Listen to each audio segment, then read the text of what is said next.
Ali, agora foi. Então, gente, bom dia mais uma vez. A gente está começando com o Kahoot, que é talvez novidade para algum de vocês, por isso que eu tinha planejado para esse primeiro momento. Era para a gente ter começado às 8h10, né? Então, a gente passou uns 15 minutinhos disso, mas o primeiro dia dele será sempre um pouquinho mais lento, porque a gente tem que entender como é que entra e depois. E ele tem algumas coisas que também complicam, né? Porque a pessoa entra olhando para uma tela, não sabe, a tela não diz nada, não diz aguarde, mas é isso aí. Esses nomes que estão aqui, né, são os que estão junto no jogo, e vocês estão enxergando uma telinha azul.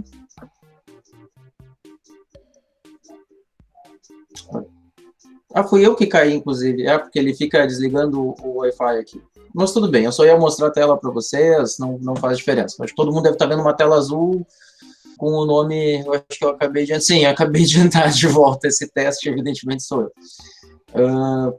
Aqui, vocês estão vendo essa tela, assim, e eu vou dar início nele. Quando eu der início, vocês enxergam as perguntas na tela do Meet, tá? Na tela que eu estou falando com vocês, e vocês... Antônia, deve ser o seguinte, tá? Deixa a tela ligada sempre, não deixa ele desligar, porque provavelmente é isso aí. Enquanto a gente está esperando, ele vai... É igual aconteceu com o meu, ele entende que tu não está usando o Wi-Fi, e provavelmente deve ter aquela configuração para a bateria durar um pouquinho mais, aí ele cai. E aí vocês vão olhar para essa tela e vão responder na tela de vocês, tá? Ele vai aparecer ou 2 opções ou 4, depende do tipo de questão, verdadeiro ou falso, ou 4 opções que vocês vão escolher. Tá? Eu vou ler elas enquanto o tempo passa, acho que talvez ajude.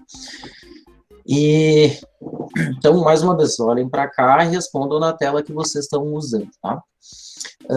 A gente vai começar fazendo, eu não fiz isso na aula passada, porque achei que era na aula síncrona passada, porque achei que, eu já imaginei que ia levar um certo tempo. Eu acho que era mais importante a gente entender como é que é essa nossa dinâmica, então hoje a gente começa com revisando viticultura, e na sequência a gente faz, na sequência não, daí na sequência sim, eu dou aqueles avisos de sempre, e a gente faz a ver os assuntos de hoje, né, que era essa parte de enologia, e depois tem mais um desse aí. Hoje tem bastante coisa para fazer, até queria ter começado mais cedo, mas não tinha nem muito público, na verdade. Então, vou começar aqui. Fiquem de olho nessa tela e tenha a do celular ligada para vocês, ou do computador, quando for, para que vocês consigam acompanhar. Pronto, então vocês estão enxergando, sim, estão enxergando exatamente o que eu enxergo. Vai aparecer a primeira pergunta, tá? Começou. São uvas finas muito utilizadas no Brasil. Aí tem essas opções. A primeira é Merlot, Niágara, Isabel, Chardonnay e Cabernet Sauvignon. Cabernet Sauvignon, Merlot, Chardonnay, Moscato, Pinot Noir. Cabernet Sauvignon, Merlot, Isabel, Chardonnay, Pinot Noir, Merlot, Malbec, Taná, Isabel e Niágara. Ninguém respondeu ainda, gente. Vai acabar uma resposta.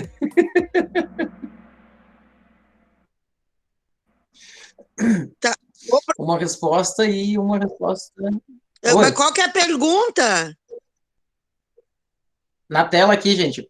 É que tu tá no celular tudo de uma vez, é isso? Para mim só apareceu os desenhos, não apareceu nada embaixo de nome, nada. Para mim não apareceu. Para mim não, aparece mas é assim, aí, ó. É só nos quadrinhos que gente, clica? Tá. Não, mas é isso aí, foi o que eu falei no começo, tá? Vocês acompanham as perguntas na tela do Meet e respondem na tela que vocês têm aberta aqui. Por exemplo, eu estaria olhando para essa tela e respondendo para essa. Ou olhando para essa guia do Meet e abrindo a outra. Oi. Sim, tá, mas eu quero saber, apareceu aqui para mim, na tela tua que tu tá compartilhando. Isso, tá, mas qual que é a pergunta? Aparece as uvas. A pergunta está aqui em cima, ó, são uvas finas muito utilizadas no Brasil.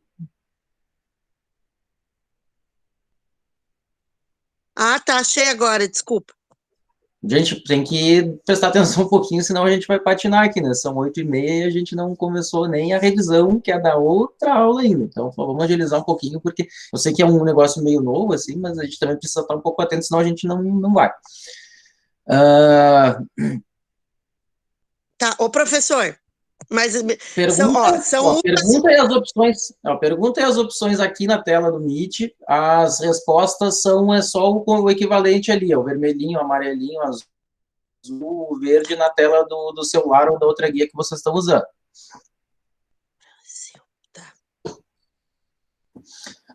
Gente, olha só. No caso, gente, fica muito complicado de usar no celular o Google Meet e ao mesmo tempo esse aplicativo, porque senão as pessoas vão ter que ficar alternando.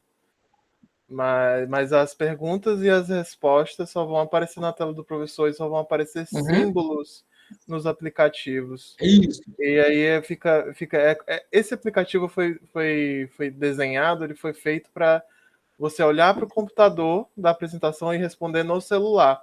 Então, realmente vai ter um pouco de dificuldade quem está usando no celular as duas coisas. Diga, Maria Aparecida. Não, a minha pergunta era a mesma que o Daniel fez. Eu tô no computador.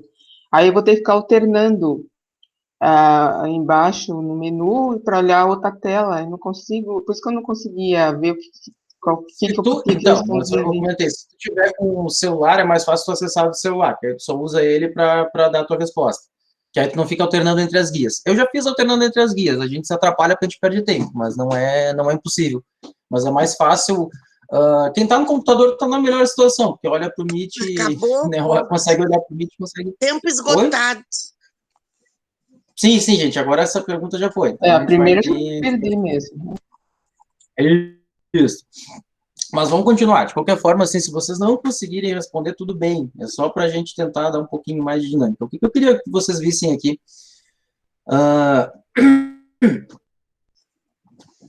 Quais são as alternativas aqui? E essa aqui é uma clássica pergunta de avaliação, tá? Que tem? Vocês enxergam aqui, elas estão esmaecidas, mas vocês enxergam as respostas que tinham, né? Na vermelhinha aqui dizia Merlot, aliás, eu vou fazer diferente. Me apontem qual que não é a uva fina que tem nesta primeira vermelhinha aqui.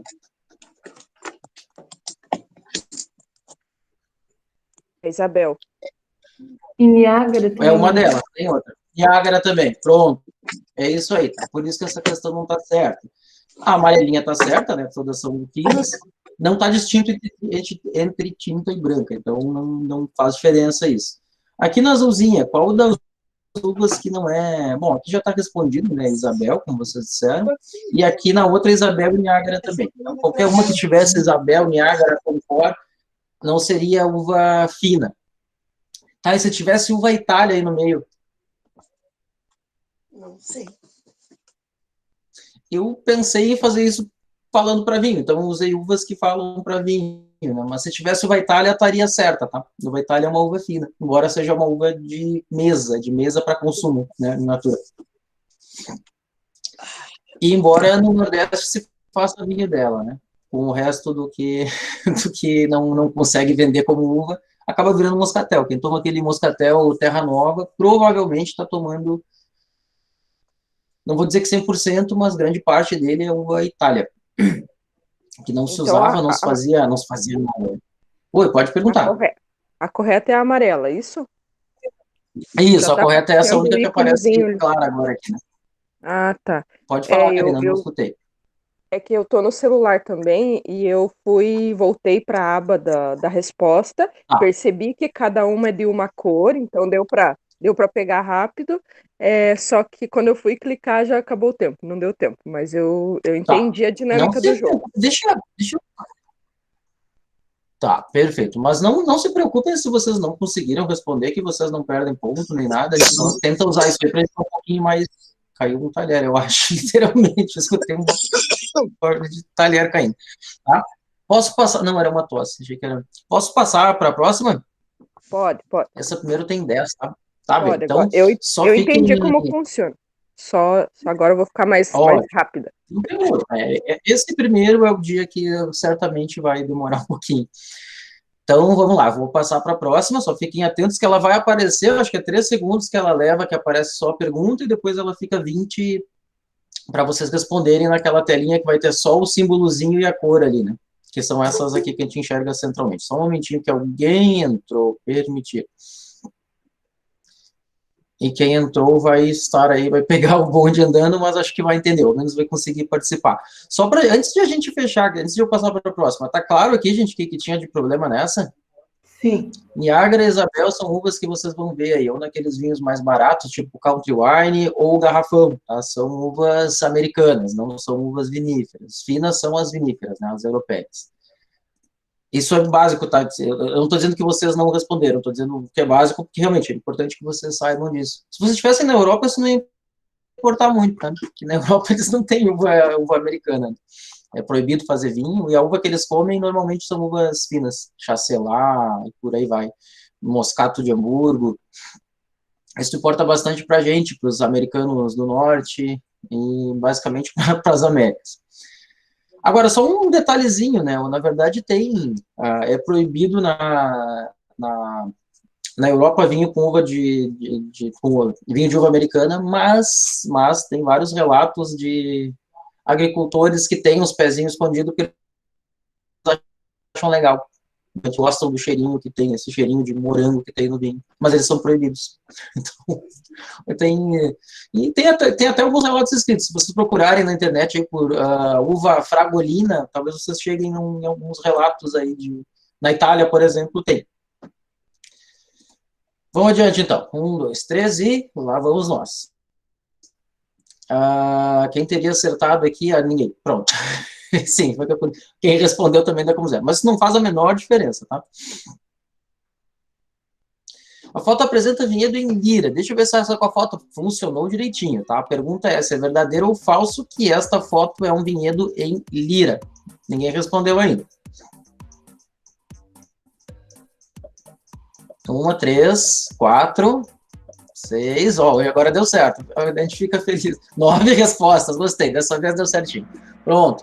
7 pessoas acertaram ela, gente. Qual que é o problema dela? Aqui eu não consigo. Consigo. Olha só, essa foto aqui é um vinhedo enlatada, tá? Aí estão fazendo a aplicação de cauda sofocáucica onde podaram para, enfim, para evitar aquele fungo. Mas vejam só, tirando que ela tá na atravessada, né? Isso aqui seria, na verdade, um vinhedo que a gente estaria embaixo dele, né? Pode ver que a pessoa está erguendo o braço, tá? Isso é um vinhedo enlatada. Onde tem isso aí? Basicamente no Brasil, em umas partes da Itália, inclusive nas partes dos imigrantes que vieram para cá, um dos grandes motivos para a gente ter bastante latada é isso. Em Portugal tem algumas coisas parecidas.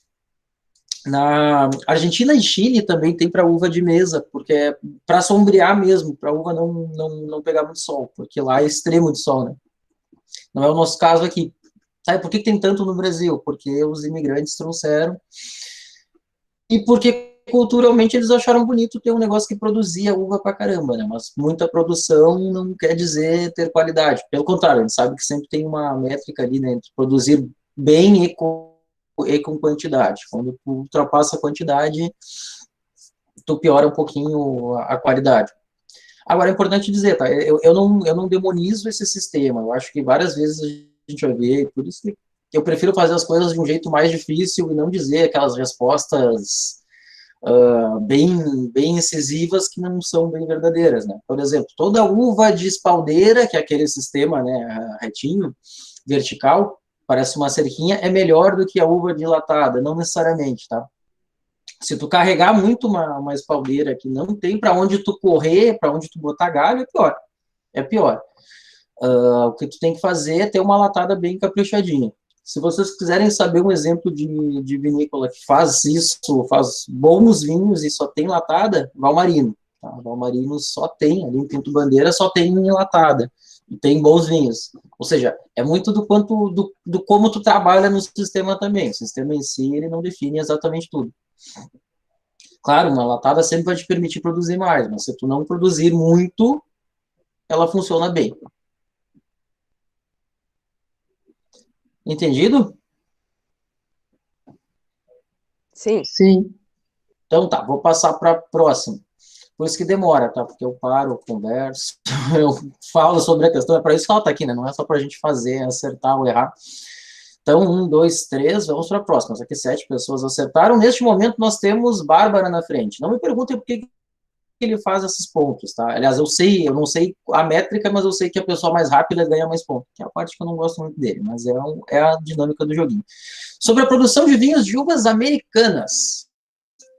É proibida nos Estados Unidos, é proibida na Europa, origina excelentes espumantes no Canadá, ou no Uruguai produz os vinhos de garrafão? Acho essa questão interessante para vocês refletirem um pouco.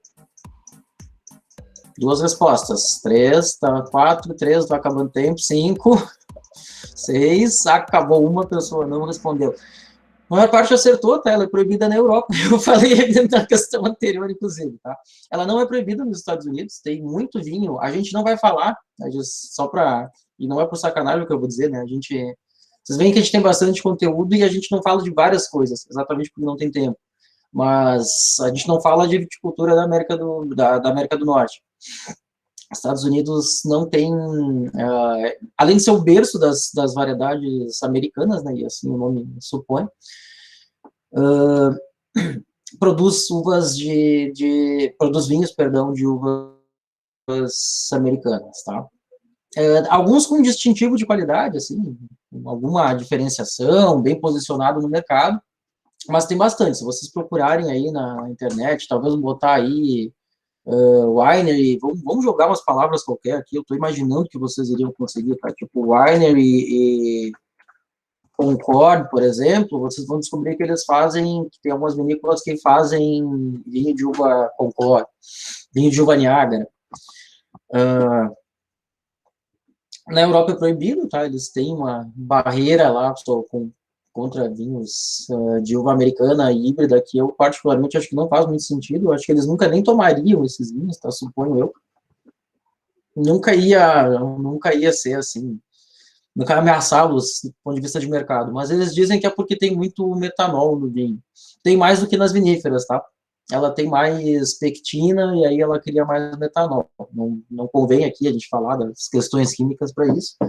Só que, qual é a parte sem sentido disso? Eles têm muitos destilados, quando a gente falar aí na próxima unidade sobre destilados, vocês vão ver que eles têm destilados de destilação única com metanol nas nuvens, ou seja, não é o vinho que ia matar eles, tá?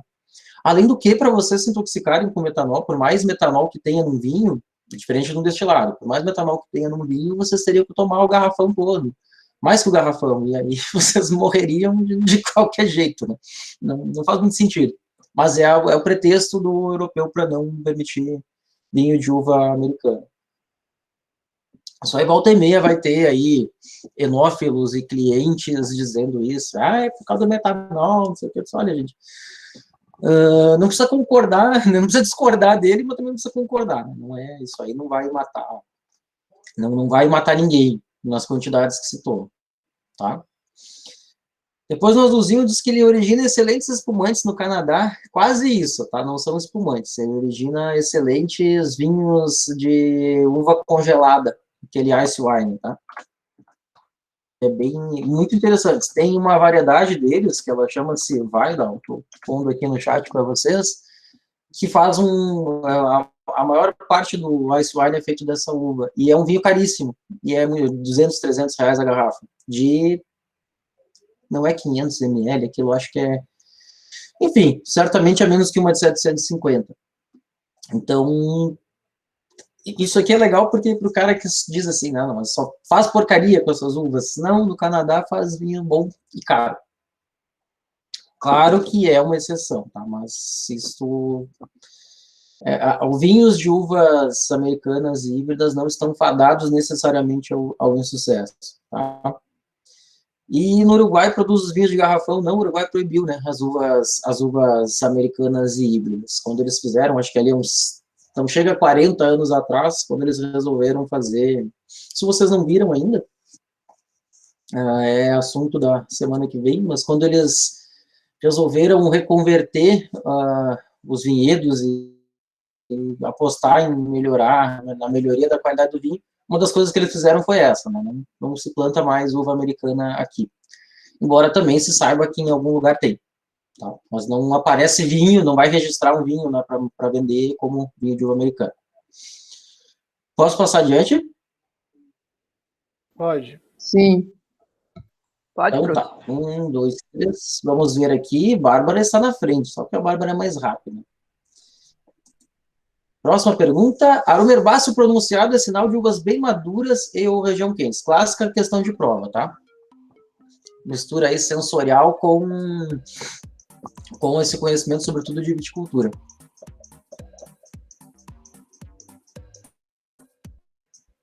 Duas pessoas ainda não responderam. Estou bem curioso pelas respostas, até porque eu gosto desse tipo de questão. Ela é mais prática. 6-3, tá bom, falso, tá? Olha só, o aroma herbáceo pronunciado, ele é sinal de uva pouco madura. Sempre, sempre, sempre, sempre, tá? Eventualmente, tu tem vinhos de regiões quentes com aroma herbáceo. Mas, veja só, quando eu digo pronunciado, eu estou dizendo assim, não é que ele tem um pouquinho de pimenta, não, ele tem pimentão verde, ele tem um aroma exagerado. Isso é sinal claro de uva pouco madura, tá? Que provavelmente acontece em regiões mais frias. Inclusive, é importante dizer, embora a uva da Serra Catarinense amadureça bem, por uma questão de clima, ela costuma manter um aroma herbáceo típico, que algumas vezes é um exagerado, algumas vezes não, mas ela costuma ter um acento herbáceo típico em função da baixa temperatura mesmo, tá? Então, um aroma herbáceo, claro que tem uva que tem, aí não tem, né? Por mais madura que esteja, ela continua tendo aquele aroma, mas em quantidade menor, mas é um aroma de região, via de regra, de clima de uva menos madura e de clima mais frio, tá? Isso é uma questão extremamente prática. Isso é basicamente vocês aí com a taça, né, com a taça na mão ali, com vinho tinto, ou mesmo branco, né, percebendo esse aroma. Posso continuar? Só uma pergunta, Juscelio. Se eu entendi... Faça. Oi? Pode falar. Se eu entendi, então, se tiver o aroma de pimenta, pimentão, especiaria, então ele vem de regiões mais frias, é isso? Vou perguntar, tá? Não necessariamente. Vou te dar 2 exemplos de variedade que tem esse aroma e que não adianta a uva estar estourando de madura, porque ela tem, porque é dela. Syrah e Carmenère, por exemplo. E aí está um motivo de muita gente, inclusive eu, não gostar de Carmenère, porque ele costuma ser pesado no aroma de pimentão, tá? A maior parte do Carmenère vem do Chile, que é um lugar que a gente tem boas condições de maturação. A uva nunca sai verde de lá, nem pouco madura, ela sai bastante madura. E ele tem esse aroma para a vida, assim, que não adianta, porque é dele, tá? Mas se pegar um Carmenère, pegar a mesma planta, plantar no Chile, vamos pensar numa região bem fina, no São Joaquim, que seja, provavelmente o de São Joaquim tenha muito mais herbáceo. E a ponto de ser desagradável, assim, de ter só aroma de pimentão, especiarias e por aí vai, tá? Então, é por isso que eu digo, tenham cuidado, porque, peguei um vinho, tem herbáceo, já escanteia ele, veio de uva pouco madura, veio de região fria. Não. Eu acho que alguém está saindo, os cachorros vão intervir um pouquinho, tá? Sim, alguém está saindo, só um pouquinho. Não, vamos continuar, não vamos ficar carro saindo. Mas como eu dizia para vocês, não é uma obrigação. Agora, sempre que tu tiver assim, a mesma variedade, num clima mais frio, tu vai ter mais herbáceo do que num clima mais quente. Eventualmente, por exemplo, o Merlot não tem tanto esse aroma herbáceo. Pega um Merlot de um ano ruim da Serra Gaúcha, parece Cabernet Sauvignon, assim, tem bastante herbáceo. Cabernet Sauvignon é um bom exemplo, tá? Cabernet Sauvignon bom maduro, bem maduro, me desculpem, tem um aroma agradável de especiarias aí, de pimenta, pouco maduro e puro pimentão verde, assim, chega a ser quase Carmenère, assim, tá? Então, mas você está falando só de uva branca, isso acontece em uva, só de uva tinta, acontece em uva branca, acontece. Semillon é um caso desses, Trebbiano é um caso desses, tá? Pouco madura, fica bastante aroma herbáceo. Sauvignon Blanc também, tá? Sauvignon Blanc, e aí é um dos motivos que o Sauvignon Blanc da Nova Zelândia, que é um lugar frio, e de São Joaquim costumam ter um aroma bem pronunciado de arruda, folha de tomateiro, por aí vai. Nada mais é do que a herança da conjugação de uva com o clima. Por isso que essas questões são bem importantes, tá? Elas são extremamente práticas, e não tem outra forma de a gente imaginar, eu aproveito para falar sobre isso, do que a gente estudando essas coisas para poder... Às vezes a gente acha que é uma coisa meio mágica ali, né? Pega a taça e tu vai conseguir falar tudo isso porque tu cheirou, não, né? Tu precisa ter um background para conseguir falar sobre isso. Esclarecido, Maria Aparecida? Sim, muito esclarecido, obrigada. Tá? Tenham sempre esse cuidado, tá? Às vezes a gente é uma coisa assim, eu não tô falando nem de política quando eu vou falar disso, tá? Mas a gente costuma ser polarizado em tudo na vida. Sim ou não, nunca existe um intermediário, um meio termo, né? Quente ou frio, nunca tem morno. Então, é importante a gente saber que às vezes a gente tem, né, diferentes situações te dão respostas diferentes, tá? Posso passar, então? Sim. Pode. Temos Bárbara na frente, Bárbara com o símbolo do Tinder, aqui, esse foguinho deles eu acho horroroso, assim. É que você atingiu três respostas corretas, muito bem, Bárbara. Se nós estivéssemos em avaliação hoje, você estaria com, e que ela valesse 10, né, como está aí, já estaria com 30% dela. 1, 2, 3 e... São uvas brancas. Riesling, Bordeaux, Isabel, Chardonnay, Pinot Noir, Moscato, Pinot, Chardonnay, Niágara e Riesling. Depois no azul, Niágara, Sauvignon, Isabel, Chardonnay e Pinot Noir. E no verde, Chardonnay, Niágara, Moscato, Riesling e Sauvignon.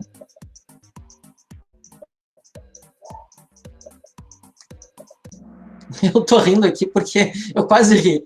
Porque as uvas brancas estavam no quadradinho verde, mas isso não foi por querer, tá? Eu vou pondo elas aleatoriamente e não era nenhuma pista ali de que elas eram as brancas. Qual que é o problema aqui? E mais uma vez eu pedi que vocês me respondam. Quadradinho vermelho, qual que é o problema dele ali? O que ela tem de uva que não é branca? Independente se é americana ou se é vinífera, tá? Tem o Bordeaux, Pinot Noir, o Isabel. Segura um pouquinho. Tá, isso, olha só, Bordeaux assim não é nem uva, tá? Tudo bem, não tem problema se vocês verem escrito assim, mas em princípio eu fiz aí até para dar uma confusãozinha, né? Bordeaux de uva, escreve como Bordeaux mesmo, como a gente fala, tá? Não há mal se não esteja escrito assim, mas provavelmente vocês vão ver escrito assim. Bordeaux do jeito que tá é a região lá da França. Não, volto a dizer, não tem mal se um dia vocês virem que a uva está escrita assim, provavelmente não. E Pinot Noir, exatamente. E Isabel também, tá? Isabel é tinta. Eu não reparei se tu falou Isabel, mas Isabel é tinta também. Quadradinho amarelo, qual que é a intrusa ali? Já foi dita até. Já foi dita. Pinot Noir, né? Que é, o nome já diz, né? Noir é tinta. Inclusive existe o Pinot Blanc, que não tem nada a ver com o Pinot Noir, né? Porque um é branco e outro é tinta. Quadradinho azul, qual que é a intrusa? Tem Isabel, que a gente já tinha falado, e tem Pinot. Basicamente é isso aí. Então, por isso que aqui a gente só tem uvas brancas. Chardonnay, Moscato, Riesling e Sauvignon são brancas e Niágara são viníferas, desculpem, e Niágara é americana. Importante dizer, gente, acho que aproveito para falar sobre isso.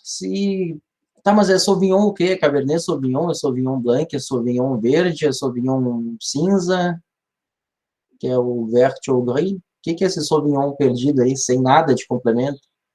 Essa é aquela hora que a pessoa pega a variação, errou e chega lá, essa questão está errada, tem que anular. Não tem que anular, tá? Ela estranhamente, a Europa nunca chamou Sauvignon Blanc de Sauvignon Blanc. A Europa chama Sauvignon Blanc de Sauvignon. Ela chama Sauvignon Verde de Sauvignon Verde, né? Sauvignon Vert, em francês. Ela chama Sauvignon Cinza de Sauvignon Cinza, ou Sauvignon Gris, que eventualmente na Itália é chamada, eventualmente não, quase sempre na Itália é chamada de Grigio, né, que é cinza. Ela chama o Pinot tinto o Pinot escuro de Noir, né, de Pinot negro, e bem por isso que na Itália ele é chamado de Pinot Nero, e na Alemanha tem nomes traduzidos também, tá? Eu não vou falar sobre eles agora, que são os palavrões e a gente vê eles quando falar sobre a Alemanha. Mas... Nossa, gente, desculpem. Eu comecei a falar de Sauvignon e falei de Pinot. Eu vi Grigio e escorreguei aqui. Vamos de novo. Agora que eu olhei, mas eu não estava falando de Pinot. Esqueçam tudo que está escrito aqui. Vamos lá. A gente costuma ter é tão hábito que foi automático, tá? A gente costuma ter, assim, com nada escrito, Sauvignon Blanc, tá? Na Europa, ninguém chama Sauvignon Blanc de Sauvignon Blanc, chama de Sauvignon. Agora, tem outros que são o Sauvignon verde, né, o Sauvignon Vert, bastante no Chile, tá? Não me perguntem por quê, tem bastante Sauvignon verde no Chile. Sauvignon Gris, e essa uva não aparece muito no mundo, diferente do Pinot Gris, eu confundi aquela hora. E Vert Gris, sim, e Cabernet Sauvignon não tem nada a ver com isso aí, é uma uva tinta que é cruzamento de Sauvignon Blanc com Cabernet Franc, ou de Cabernet Franc com Sauvignon ou Sauvignon Blanc, por isso chama-se Cabernet Sauvignon, tá? O que eu queria deixar bem claro para vocês aqui, pergunta que tem ligação com com o próximo assunto da aula. Existe Cabernet Sauvignon branco, vinho, não uva, tá? Existe Cabernet Sauvignon branco? Ou melhor, posso fazer um vinho branco de Cabernet Sauvignon?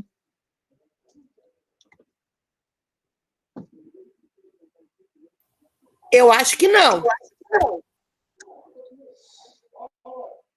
A Karina disse que nunca viu, a Cláudia disse que acha que não. Pode. Provavelmente não vai ser louco de fazer isso, mas pode, tá? Só para ilustrar, os espumantes da Pericó costumam ter Cabernet Sauvignon, os brancos, tá? Costumam ter Cabernet Sauvignon. Basicamente porque é a uva que eles têm em excesso lá. E aí faz o quê? Espreme, tira o suquinho, deixa branco e ponto. Aí não é por nada que, volta e meia, os espumantes deles têm um toquezinho de herbáceo.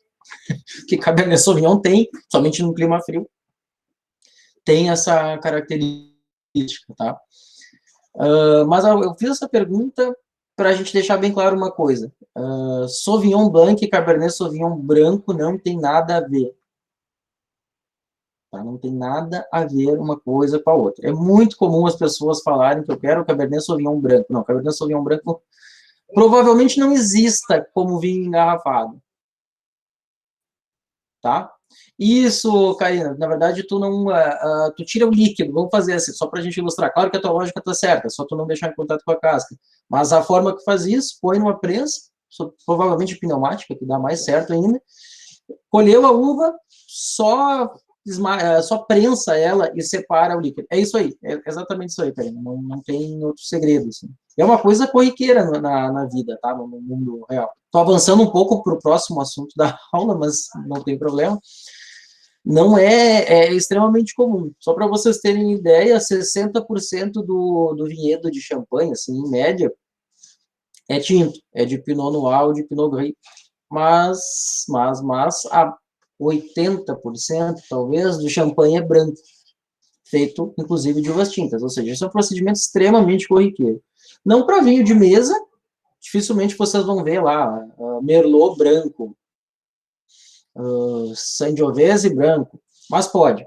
Merlot branco, especificamente, teve no Brasil, tá? Pararam de fazer, mas a Dunamis fazia um Dom Pedrito, um Merlot branco. Que era uma coisa meio estranha, porque ele fica branco, evidentemente, mas ele não tem aquela pujança de aromas que tem as uvas brancas. Diga-se de passagem, é bem por isso que ele é um bom vinho base, tá? Porque ele tem estrutura e não tem extremo aroma de vinho branco, como um Moscato, ou mesmo como um Sauvignon Blanc, como um Chardonnay. Mas, por isso, né, vale a pena dizer que não costuma ser um vinho legal para você tomar como um varietal. Mas é um vinho... Os espumantes se fundam basicamente em ter aí um percentual relativamente alto de vinho branco de uva tinta. A maior parte dos espumantes no mundo aí tem no mínimo uns 30% de Pinot Noir, frequentemente é Pinot Noir. Façam suas perguntas, suas colocações, peçam para repetir, digam que não entenderam, se não entenderam, tá? Não deixem passar sem tá. ter Ô, professor. Pode perguntar. Então, assim, eu consigo fazer vinho branco com uva tinta, é só eu pegar o... Tá. E isso é muito comum ou não? Não, assim, ó, é muito comum para espumante, como eu disse. 60% do champanhe, em média, é vinho tinto. Mas não é comum para vinho engarrafado, para vinho que vai ser, enfim, né, não vai ser feito espumante, para um vinho que vai ser consumido como vinho de mesa. Tá? Provavelmente não tem. Mas pode. Para não dizer assim que eu posso pegar qualquer uva e fazer vinho branco, tem algumas uvas que são muito coloridas. Vocês viram em algum momento eu falar que tinha uvas tintórias ou tintureiras? É com I, não? Tintórias, é com E. Quase que eu escorreguei. Ou tintureiras. Essa você não consegue porque ela tem tanta cor que tem na polpa dela, tá? Mas isso são exceções. Por exemplo, o Alicante Boucher. Eu sinto tanta falta de ter essas coisas. Isso não tem nem no presencial. Eu sinto tanta falta de poder de pegar uma... Veja, foma isso, esse Alicante Boucher. Alicante Boucher eu tenho foto. Eu mando depois para vocês, tá? Eu tá no meu celular, eu vou me perder se eu for fazer isso agora. No intervalo, de repente, deixa eu só permitir a Alessandra.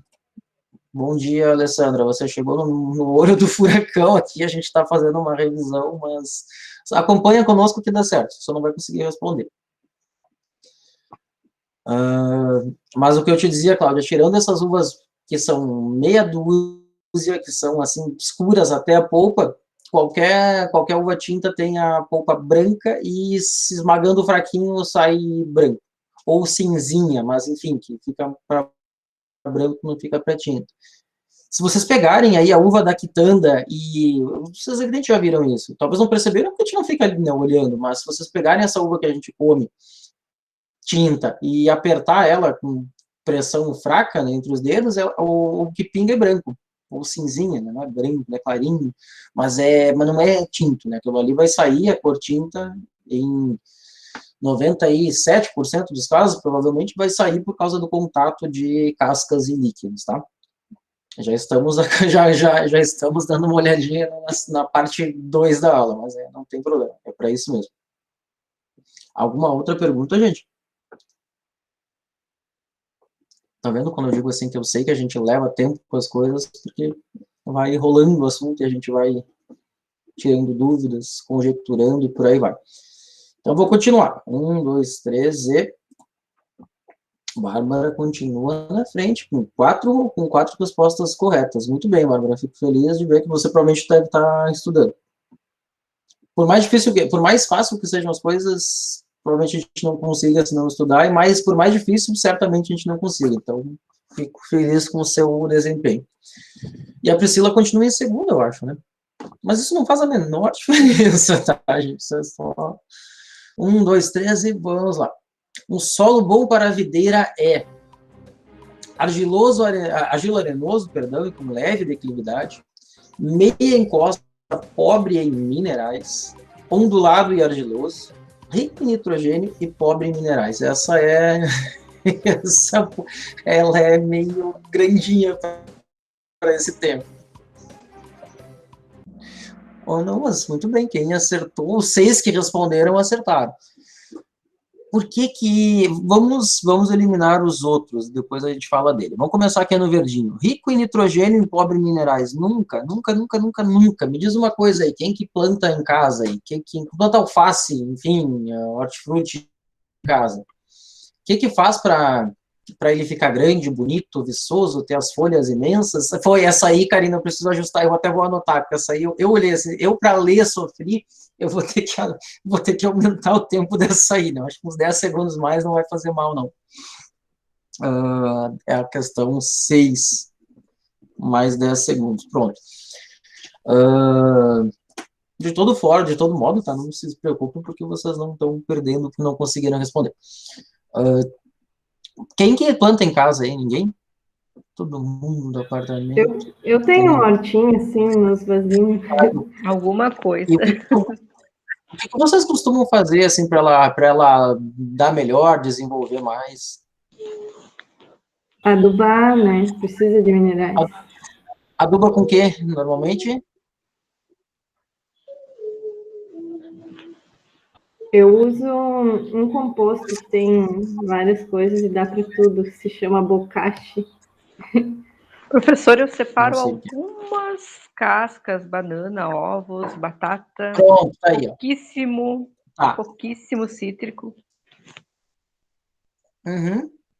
Olha só, quem disse que está usando a coisa da composteira, pronto, chegou onde eu queria. Na verdade, a primeira coisa que me vem à cabeça quando eu falo do bar é esterco. Quem vê assim, a coisa no campo, normalmente é isso aí, né? O pessoal vai ali. Na Serra Gaúcha, por exemplo, é um problema porque tem muito aviário. E, enfim, gera, né, no esterco, e aquilo retira, trata e tudo, porque senão até mesmo acaba acidificando o solo, queimando, e por aí vai. Mas aquilo é rico em quê? Em nitrogênio, tá, gente? O que mais traz crescimento é nitrogênio. O que cresce planta é nitrogênio, tá? E esse é um cuidado que tem que ter. Tá, mas vamos dizer, tá, mas eu vou precisar saber de adubação para pensar num vinhedo como sommelier? Não precisa saber a recomendação de adubação, até porque é um negócio meio chato. Tão chato, tem umas tabelinhas prontas lá, que tu faz análise de solo, vê o que precisa e o que não precisa. Mas o que vocês têm que saber?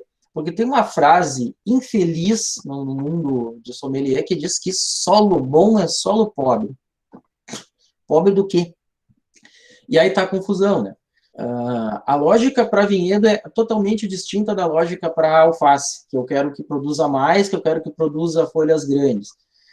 Se eu fizer isso, se eu adubar aí com muito nitrogênio, e basicamente a gente está falando aí de composto orgânico, a gente está trazendo muita expansão, muita produção e pouca qualidade, tá? Tá, então é só ter o solo pobre. Tá bom, se tiver o solo pobre, tu não tem minerais, e aí a planta vai precisar, tá? Só para ter uma ideia, assim, vou falar um único componente, não se preocupem com isso, vocês não precisam saber que esse componente, enfim, faz diferença, só tem que saber que os minerais vão ser necessários. Mas, por exemplo, se faltar boro numa videira, ela começa a perder as baguinhas, o boro é que está ligado no mecanismo que faz ela ficar presa, entre vários outros, tá? Entre vários outros minerais que a gente precisa ter. Se sobra alumínio no solo, falta outros minerais. Então, assim, eu detesto essas lógicas simples. E no Instagram tá cheio de gente falando isso, tá dando curso de graça, na verdade é só 5 dias, né? 3, 2, para vocês pagarem, falando bobagem, tá? Não é, essa coisa do solo pobre é o melhor, não é, tá? A gente precisa que ele não tenha muito nitrogênio e a gente precisa que ele tenha alguns minerais. E precisa que isso tenha um bom balanço. Então, provavelmente, num solo sem mexer, eu não tenho um solo mais ideal. Alguma coisa de adubação eu vou ter que mexer. Vale a pena dizer também, então, só presta atenção nessas coisas principais, tá? Não precisa guardar lá que o boro é necessário, não precisa. Só tenho ideia, assim, que composto orgânico, né, matéria orgânica é uma coisa, minerais é outra. Matéria orgânica, nitrogênio eu não quero. Provavelmente os solos que eu trabalho no Brasil tem bastante. E se eu precisar pôr, eu vou pôr de pouquinho, porque eu não quero fazer. A menos que eu esteja, veja só, isso eu estou falando para vinho. Se eu quiser fazer uva para mesa, quanto maior ela for, melhor, né? Não faz muita diferença. Uva para vinho, eu preciso ter um bom balanço aí. E aí tá um outro certo problema também das regiões no Brasil. No Brasil tem solos extremamente férteis, extremamente carregados em nitrogênio. Serra Gaúcha tem matéria orgânica pra caramba, tem rocha basáltica, que é uma rocha pesada aí em nutrientes, e acaba produzindo mais do que deveria. Serra Catarinense, não só não é diferente, quanto é um pouquinho pior, né? Porque tu imagina uma coisa, aquele lugar que é frio, caindo lá, assim, morrendo vegetal, ficando depositado ali. Aquilo ali não decompõe, não se extermina nunca. Então, aquilo ali fica com muito nitrogênio disponível, acidifica pra caramba, não é um lugar. Vocês vão ver, assim, que provavelmente o pessoal, os produtores vão dizer, não, aqui os solos são pobres. Não são, os solos da Serra Catarinense são muito ricos, tá? Em matéria nitrogenada. É a própria questão do clima, tá? Por isso que a gente vê aquela coisa de clima, a gente fala de solos, para que a gente não seja enrolado por uma conversa qualquer. A Karina disse que tinha uma videira em casa e mudou ela de lugar. Ela estava num lugar muito pequeno, talvez? Se vocês verem, eu aqui na minha mãe, às vezes eu faço umas mudinhas em vaso e eu acabo perdendo o tempo delas, e aí quando vai ver, elas estão enormes, e elas estão com raiz fazendo, porque a raiz dela é longa, tá? Ela ocupa ali com facilidade 30 centímetros para baixo. E na horta ela produzia pior. Engraçado. que na verdade ela até produz bem, né? Só que ela produz, por exemplo, se tu quer uva para comer, tava tudo bem. Se tu quer uva para fazer vinho, tu precisa segurar nitrogênio, né? Tu precisa fazer ela produzir menos. E outra coisa, aí tem, tudo bem, não quero entrar em muitos detalhes em relação a isso, tá? Mas e tem uma questão de balanço também. Quanto mais tu dá condições da planta crescer, talvez mais ela vire planta e menos fruta. Tu quer isso? Não. Então, tudo aí tem que ter uma certa métrica. Mas a gente tem que ter uma ideia disso aí, tá? Que quando eu falo em solo pobre, não é isso, assim, não é areia, não é plantar ali na Joaquina, no Saara, né? Não é isso, tá? A gente precisa ter alguns nutrientes, sim, tá? Fiquei curioso, Karina, agora, por que será que a tua planta produziu mais, assim, apartada de água, mas água também não faz diferença para isso? Não sei, fiquei curioso mesmo. Às vezes a acidez, pode ser, tá? Às vezes pode ser acidez. Tem um lugar que tu fica pondo muito composto orgânico, aumenta muito a acidez. Isso aí para uma planta anual não faz a menor diferença. Para uma alface não vai fazer a menor diferença. Para uma planta perene, uma hora que ela fica meio torta ali, as raízes de ficar nesse ambiente. Pode ser isso. Mas é uma coisa que me passou assim na cabeça. Mas tudo bem, não vai mudar a vida de vocês aqui, tá? Fiquem tranquilos. No azulzinho dizia que era ondulado e argiloso, tá? O que é mais fértil, argila ou areia? Argila? Areia é sempre menos, argila é sempre mais.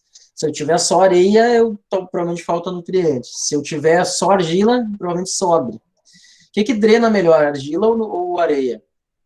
Areia. Areia? Ou seja, se eu tiver só argila, vai me paçocar aquilo ali. Eu não quero água parada ali, fazendo, enfim, trazendo umidade, trazendo fungo.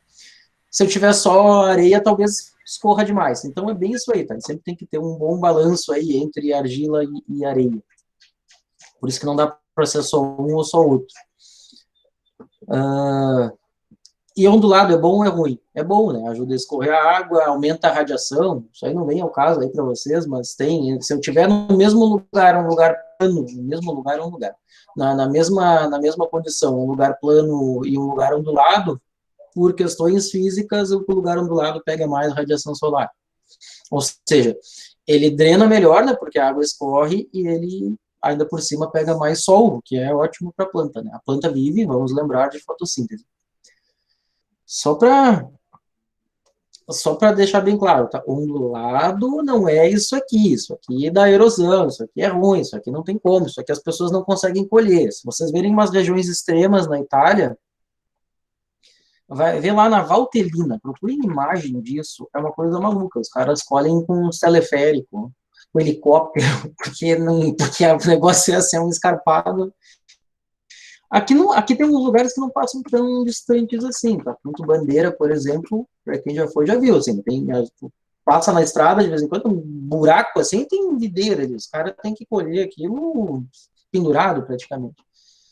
Mas não é uma situação ideal, porque vai, né, muita erosão e muita perda. Toda vez que a água está passando, ela está lavando. Lá pelas tantas, lá onde a água para, deve estar super fértil, e aqui deve estar perdendo.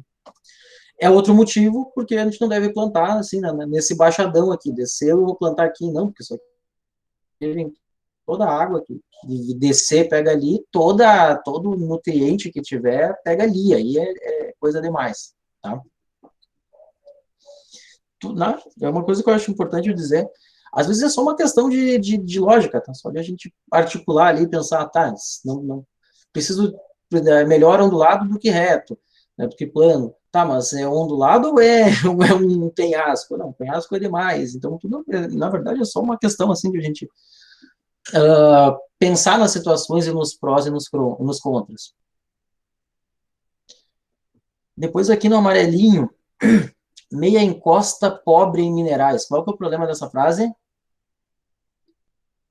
Pobre em minerais. No nitrogênio até vá, tá? Nitrogênio provavelmente sempre tem o suficiente. Minerais é um pouco mais difícil. De fato é isso aí. E argilo arenoso, né? Ou seja, né? porções parecidas de argila e de areia com alguma declividade, não é um penhasco. É isso aí mesmo. Perguntas? Desculpa. Não? Então, vamos andar. Bárbara e Priscila e Daniel, já tem a Santíssima Trindade ali. Vou passar para a próxima. Que sistema de condução é este? Mais uma vez vai aparecer uma foto e vocês têm que dizer se é uma latada, é uma espaldeira, é uma lira ou é uma manjedoura. Por que manjedoura não é com G? Vem do manger, do francês, nunca entendi.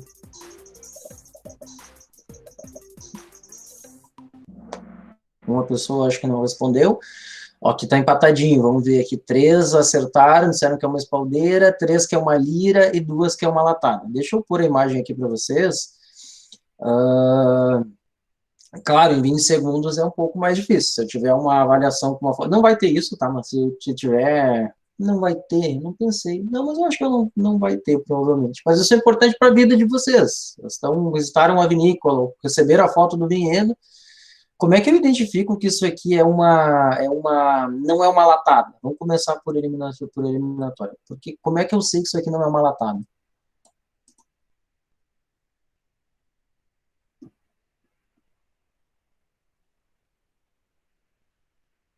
Pausa dramática. Nenhuma exposição, nenhuma. A latada não é aquela que é em cima, assim? Quem falou? Não apareceu aqui para mim? Bárbara? Eu, Bárbara. É isso aí. Tá, a primeira... A gente mata aqui por isso aí, tá? A latada é aquela que vocês vão fazer o piquenique embaixo, né? Essa aqui vocês podem fazer o piquenique entre as filas, mas não embaixo. De fato é isso aí. A primeira coisa é que isso não é um sistema horizontal, não é um sistema vertical. Essa foto não está virada, tá? Essa foto é exatamente como ela é, né? Essa foto, a planta estava aqui, foi tirada aqui. A primeira coisa é essa aí.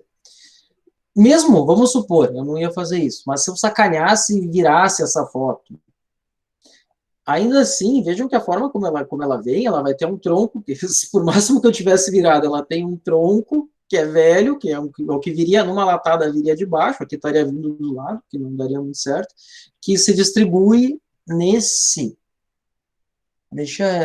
Peraí, deixa eu ver se vai dar certo eu fazer isso.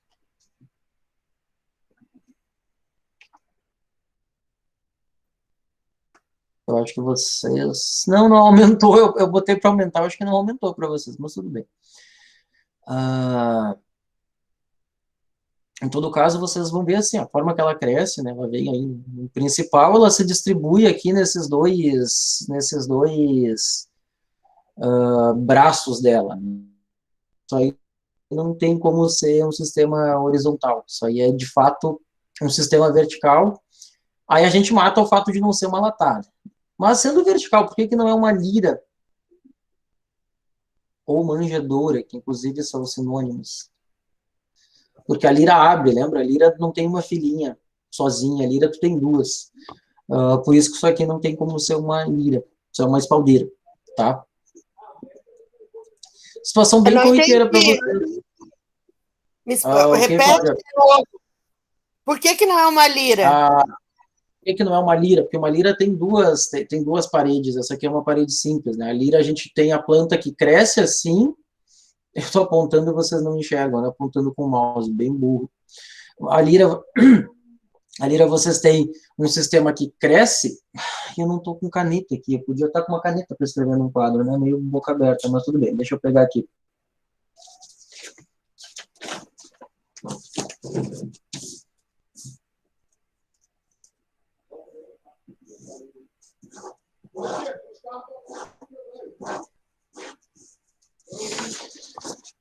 Deixa eu ver se vocês me enxergam.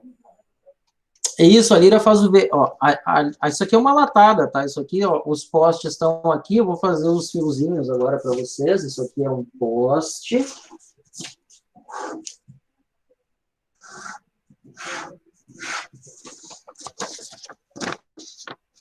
Aqui vocês têm 2 postes, tem a planta aqui, essa planta se divide em 2. E aqui estão os fios onde ela vai crescer. A latada, tu não vai ter um disso aqui. A latada, tu vai ter isso aqui dividido em 2, que divide em braços, ou seja, é como se eu tivesse, vamos supor que eu tivesse outra planta aqui, é como se eu tivesse duas, assim. Então, ela abre no meio aqui, e ela se divide em duas, a mesma planta se divide em duas. Deixa eu... Não, é que se eu projetar para vocês aqui, eu caio, o Kahoot é mais chatinho de eu fazer isso, mas... Não precisa, vocês... professor. Eu entendi que a lira é V. A lira é o formato do V. Eu entendi. Uhum. Ela é vertical, mas ela vai abrir. Tipo uma forquilha, né? Tipo uma forquilha. Assim ficar. Literalmente é o seguinte, numa latada tu tem isso aqui, tá? Aqui tá a planta, aqui estão os fios, aqui tá a planta. Na lira tu tem isso aqui, ela divide, ela tem aqui duas. Gente, tá lindo eu fazer esse símbolo. Se alguém fazer um print disso, sai assim um meme quase, mas tudo bem. Aqui ela está se desenvolvendo aqui, tá? Aqui estão as folhas dela. Isso aqui eu vou podar, vai crescer, vou podar, vai crescer e por aí vai. Ela tá dividindo. É isso aí. Coisas da prática de vocês. Vocês vão pegar uma ficha técnica de vinho que vai dizer o vinhedo é conduzido em latado, em lira, em espaldeira. Aí a lógica vai ser o contrário, né? Vocês têm que ler lá e lembrar o que é, né? Que a lira, né? Que a espaldeira é retinha, que a lira é essa aberta. Lira tem pouco, tá? Importante dizer. Não se preocupem muito com lira, mas lira tem pouco, bem pouco. Na realidade do mundo a gente tem espaldeira, 90%, talvez, se bobear mais, é um número que eu estou supondo. Na realidade do Brasil tem latada, tá? Se vocês forem para a Europa, seria tudo o contrário, né? Se nós estivéssemos na Europa, a gente ia falar ali, olha, tem uns loucos que fazem, tem uns italianos das regiões úmidas que fazem uns negócios altos ali, uns caramanchão, umas, como é que chama aquilo? Pérgola. Mas aqui no Brasil isso é a maioria. Vai levar muito tempo ainda para... Vai levar muito tempo não, vai passar a vida inteira no Brasil sendo metade latada no máximo e metade espaldeira. Por costume e porque variedades americanas não se adaptam bem numa cerquinha dessas, né? Imagina uma variedade que, né, que se expande até dizer chega, você diz, olha, se essa cerquinha aí. Quem que é de São Paulo aqui, gente, dos que estão presentes? Ninguém. Interior de São Paulo produzia uva Niágara em espaldeira. Era tradicionalmente, era uma coisa... Eu derrubei aqui. E era uma coisa meio infernal, porque aquela planta ela quer se desenvolver pra caramba. E tu quer produzir, tu quer botar muito peso nela. Tu quer botar ali 5, 6 quilos de uva por pé, ou talvez até mais. E aí, isso aí não, esse sistema não permite isso, né? E aí está um dos grandes motivos também, porque a gente começou, porque a gente continua tendo latada. A gente começou por questões culturais e ambientais também, né? O solo úmido brasileiro e tudo mais. E continuou por questões operacionais. Não vem botar uma uva que produza muito num sistema para uma uva que não produz muito. Alguma outra pergunta, gente?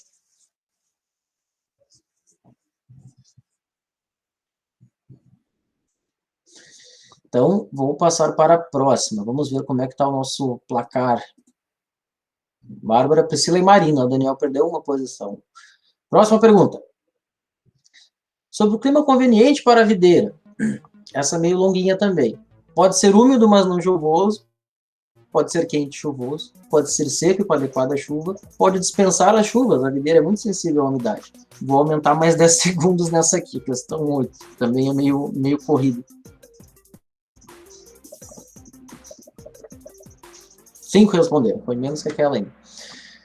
Pode ser seco e com adequada chuva. Olha só, uma vez eu estava dando um curso lá para Petrolina e isso deu polêmica, já explico por quê.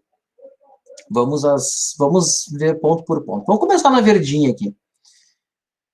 Pode dispensar as chuvas, a videira é muito sensível à umidade. Isso foi o ponto mais polêmico, inclusive, de eu ter feito isso aí com quem era lá do sertão pernambucano, onde a gente tem viticultura irrigada. Que a pessoa disse, não, mas aqui eles não querem chuva e eles cortam a água, que é para não ter água nenhuma. Sim, só que a videira precisa de água. Tanto é que ela é irrigada lá, né? Senão não teria nem videira. A questão é dose e tempo. Chover agora no inverno faz pouquíssima diferença. Quando ela começa a brotar, começa a fazer diferença, né? Começa a ter umidade começa a dar fungo. E quando está com a uva, mais ainda, né? Dilui a uva, apodrece e tudo mais. Então, a videira precisa de água, e precisa de água também quando ela brota e quando ela tá com fruta, em quantidades baixas. Tá? Então, é tudo uma questão de dose. Eu posso dizer que eu não preciso de água? Não. Ou vocês acham que os argentinos se matariam lá, fazendo canal de irrigação com água que desce lá de degelo dos Andes, se não precisasse? Precisa. A questão toda é quando, tá?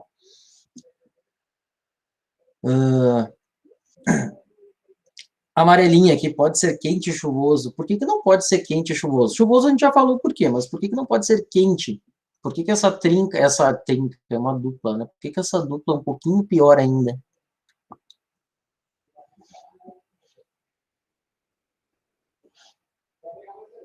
Isso tem a ver com aquilo que a mãe pedia pra gente quando saía do banho, né? É mais ou menos o clima da Amazônia. Bom, tu tem um bom paralelo aqui. Por que será que não tem vinhedo na Amazônia? Basicamente por isso, porque é quente e úmido, né? Chove todos os dias em alguns períodos e fica aquele bafo. É um lugar que eu não conseguiria morar, assim. Eu acho que é muito quente já aqui, imagina lá.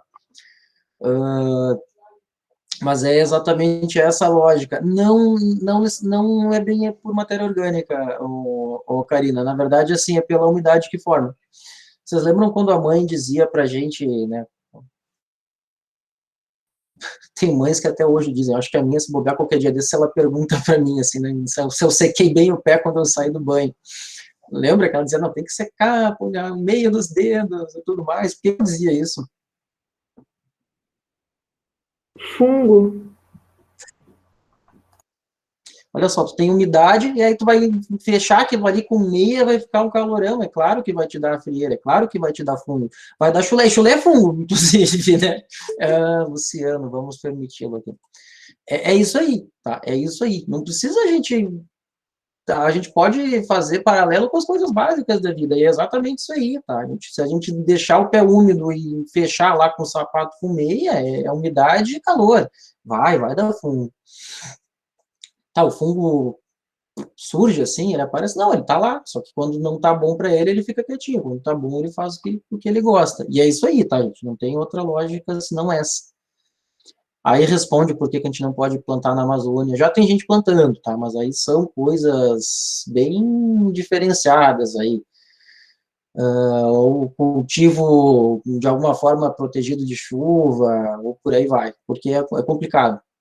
E mudança de ciclo, né? Toda vez que eu plantar em lugar que não tem inverno, entendam que a videira não funcionaria. Ela sozinha, ela estaria a vida inteira crescendo, crescendo, crescendo, até que ela se esvaísse, porque é da natureza dela ter que dar um tempo no inverno para voltar com tudo no verão.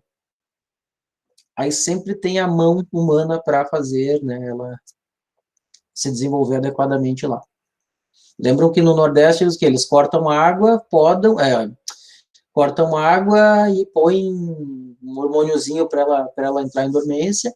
Aí, quando quer que ela brote de novo, né, poda, água novamente e outro hormôniozinho para ela crescer. Então, isso não acontece assim tão naturalmente. E o vermelhinho, então, pode ser úmido, mas não chuvoso. Olha, dificilmente um lugar úmido não é chuvoso, embora chuva e umidade sejam coisas distintas. Mas, não, umidade a gente não quer em vinhedo, tá? Tudo que a gente não quer é isso. E é bem por isso que chuva e calor é pior do que ter só chuva, né? Porque aquilo vai gerando umidade. E ainda a temperatura boa para os fungos se desenvolverem. Vocês estão tendo higiene e manipulação? Sim. Pronto, então aí vocês já ouviram falar desse tipo de coisa, né? Que quanto mais água tem no alimento, mais ele está disposto a fungos se desenvolverem, mais perigoso ele é de ficar numa temperatura inadequada. Quanto mais quente, pior é, por isso tudo deveria para a geladeira. A lógica é a mesma, tá, gente? A lógica é exatamente a mesma. Por isso que ele pode ser seco, tem que ser, preferencialmente, e ter alguma coisa de água. Tá, pode me dizer, tá, mas onde não tem chuva, eu posso ter irrigação. Sim, que na verdade é a mão humana simulando chuva, né, em outras palavras, tá? É a única coisa, assim, que poderia dar, assim, ser meio... Mas, enfim, com adequada quantidade de água. E se a gente não irriga, essa quantidade de água é chuva. Posso passar? Pode. Vamos lá. Bárbara, Marina e Priscila. Daniel, você caiu, infelizmente. Verdadeiro ou falso? A acidez é uma característica mais pronunciada em climas frios. Falamos disso, falamos uma coisa parecida na outra questão lá. Tem relação com aquela, tá? Outra questão clara que tem em avaliação. Clara. Essa vai ter. Talvez junto uma com a outra, mas isso vai estar lá.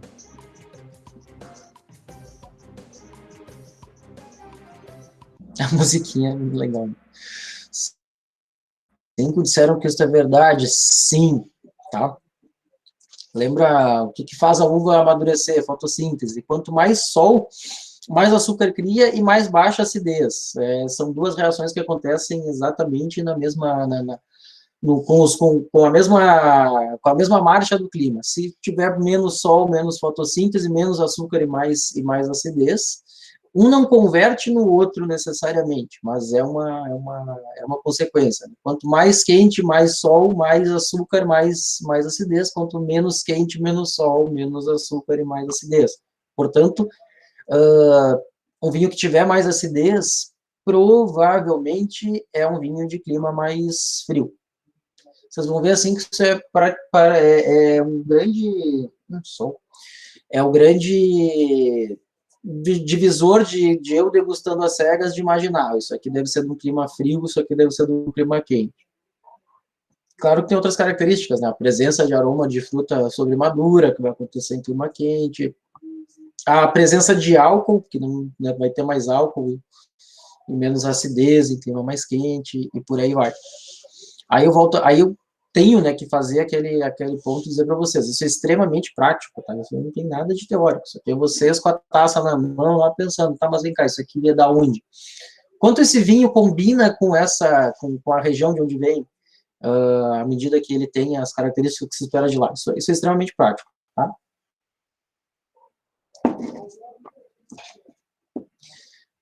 Posso passar para a próxima? Pode. Então, vamos lá. Bárbara, Marina e Priscila, vamos. Sistema de condução cuja premissa de criação foi permitir maior produtividade com boa qualidade. Ele já esteve em nossas bocas hoje. Latada, Lira, Espaldeira ou Y?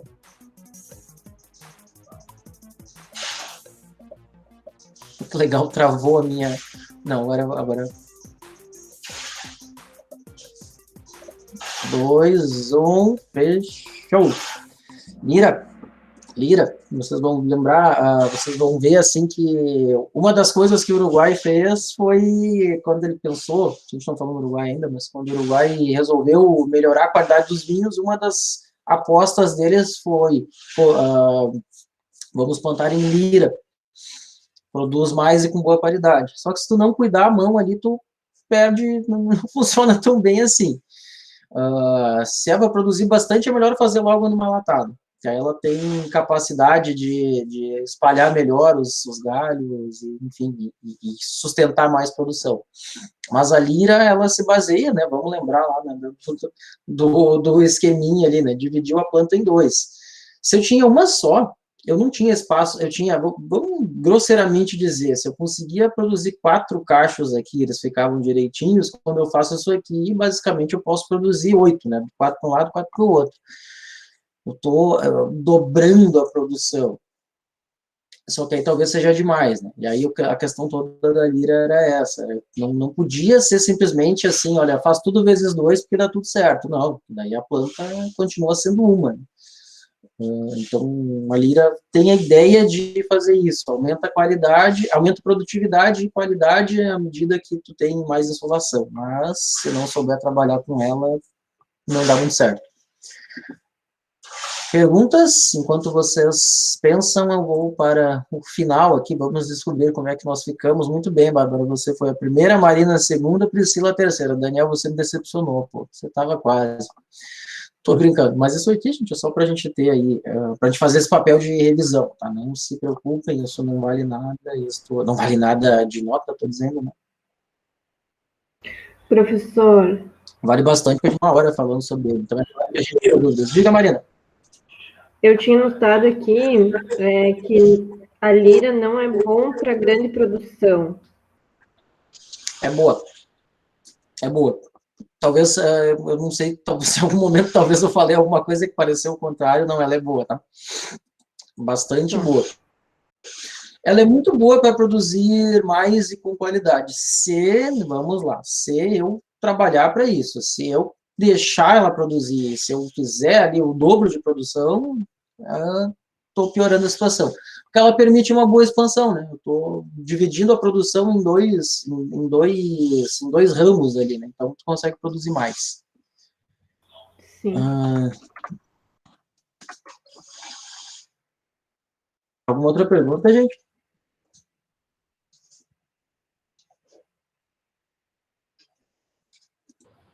Professor, Pode falar.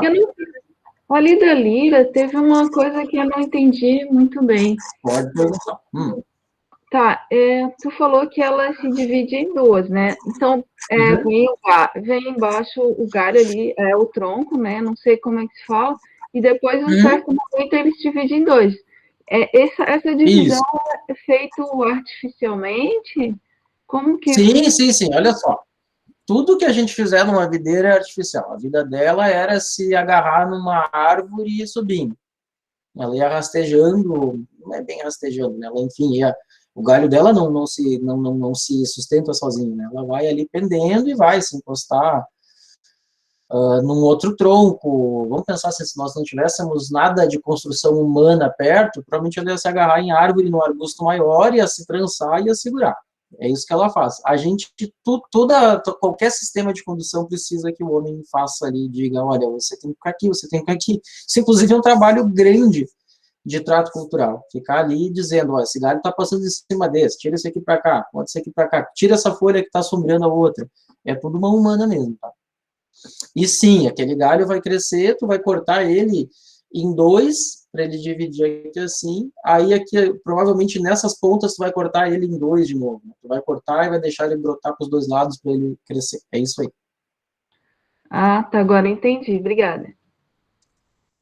Mas é importante dizer, todos os sistemas se baseiam de uma forma ou outra em vocês terem intervenção humana. Gente, olha só. Eu inverti um pouquinho hoje aqui.